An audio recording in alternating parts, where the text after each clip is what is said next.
مرحبا واهلا وسهلا فيكم بقناتي من جديد. اليوم رح اعمل معكم الباستا معكرونة بالخضرة. يعني وصفة سهلة وسريعة كتير كتير، والكل بحبها، الولاد والكبار. كتير طيبة وكتير سهلة. رح فرجيكم معي خطوة بخطوة كيف عملتها، وبتمنى تتابعوا الفيديو للآخر. شوفوا حبايبي، للأسف المقطع اللي صورت فيه وأنا عم قطع البصل والبندورة انمحى، فتحملوني شوي. هلا اللي عملته أنا إني قطعت بصلتين صغار وقطعتهم هيك بهالشكل، يعني لقطع صغيرة، وقليتهم بزيت الزيتون. وبس دبلت البصلة شوي اصفرت حطيت فوقها البندورة. أنا هون مقطعة، عندي هون 3 حبات بندورة قشرتهم وقطعتهم وحطيتهم فوق البصلة لما دبلت. بس دبلت البصلة حطيت فوقهم البندورة، وهون عندي البندورة بلشت تستوي تدبل. بمجرد انها تدبل وتستوي رح احط فوقها باقي المكونات. مثل ما شايفين انا عندي هون المعكرونة سلقتها واستوت. سلقت تقريبا ربطة معكرونة، سلقتها للمعكرونة وغسلتها. طبعا يعني سلقتها، حطيت مي بالطنجرة وحطيت زيت قلي وملح وسلقت. مثل ما شايفين هيدي المعكرونة. عندي هون كمان 7 بهارات، توم باودر وهال ومطحون. وعندي هون كاتشب كمان، يعني تقريبا نص كوب كاتشب رح استعمل، او اذا بدكم تستبدلوه بالصلصة كمان فيكم. عندي هون فلفل اسود وملح. عندي هون باقي المكونات اللي هي الفليفلة الخضراء مقطعتها بهالشكل. وعندي كمان الذرة والفطر، وفيكم كمان تضيفوا الزيتون المقطع، كمان بيعطي نكهة كتير طيبة بس انا ما عندي. وفيكم كمان تضيفوا لها الموزاريلا كمان مثل ما انتم بتحبوا، بس انا بفضلها بلا موزاريلا. هلا رح ضيف الفليفله الخضراء، وبس تدبل الفليفله الخضراء رح ضيف اخر مكونين اللي هن الفطر والذره. وبالاخر رح ضيف الكاتشب والبهارات. مثل ما شايفين انا ضفت الفليفله الخضراء. فيكم تضيفوا فليفله الوان اللي انتم بتحبوا مثل ما انتم بدكم، حتى التوابل اللي انتم بتحبوها فيكم تضيفوها. عرفتوا؟ يعني اي شيء موجود عندكم انتم فيكم حابين تضيفوه ضيفوه، مش مشكله. هيدي يعني الطبخه كتير طيبة وكتير بحبوها الولاد، ويعني اي شيء فيكم تحطوا بقلبها رح تطلع طيبة. مثل ما شايفين هلا انا بدي انطر لحتى تدبل شوي صغيرة الفليفلة، وبعدين رح ضيف لها الفطر والذرة، وبالاخر رح ضيف لها التوابل والبهارات لحتى تعطيني النكهه. واخر شي بحط المعكرونه. شوفوا هلا انتم اذا بتحبوا فيكم تفوتوا المعكرونه على الفرن تحمروها، كتير بتطلع طيبه. تنشفوها يعني، بس انا بحب يكون فيها شويه صوص كرمال هيك بخليها بس على الغاز، ما بحطها بالفرن. بس اذا حابين تحطوها بالفرن تحمروها مع جبنه موزاريلا، صدقوني بتطلع كمان كتير طيبه. كل شي حسب الرغبه وحسب الذوق. عرفتوا؟ وانتوا شو حابين تضيفوا لها مكونات زياده فيكم.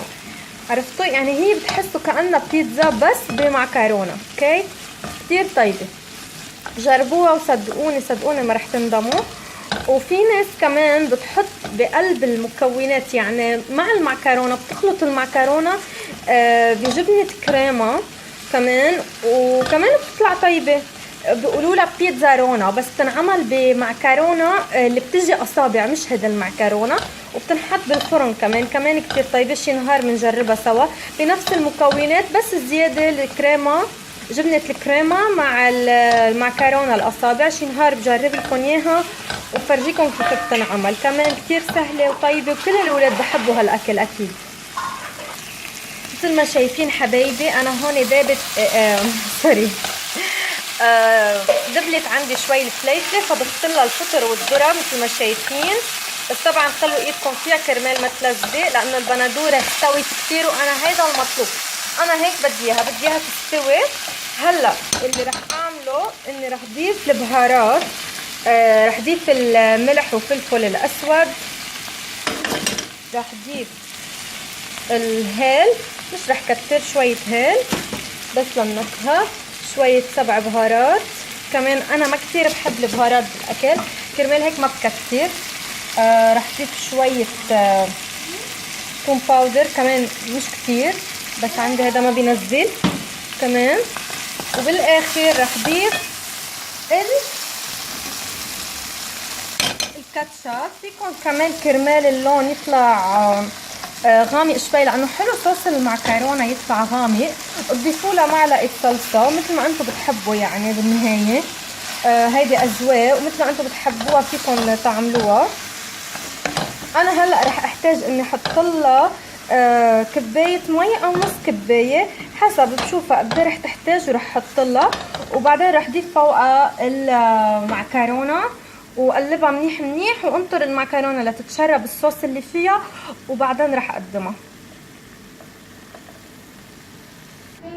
مثل ما شايفين انا هون ضفت لها كبايه مي كبيره لحتى تسمك، يعني يتخلطوا المكونات كلهم سوا وتجمد. بعدين رح ضيف المعكرونه لها. هلا رح انطرها شوي لتغلي المكونات اللي فيها، بعدين بالاخر رح ضيف المعكرونه. مثل ما شايفين انا هون بلشت تغلي عندي. رح نزل المعكرونه، بس قبل رح احط رشه زعتر اخضر تعطيها نكهه كتير طيبه للمعكرونه، واذا عندكم حبق كمان بيطلع كتير طيب مثل ما شايفين.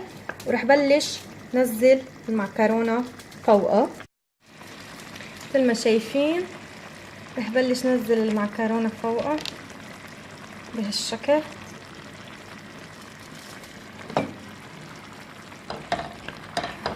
ورح اقلبها.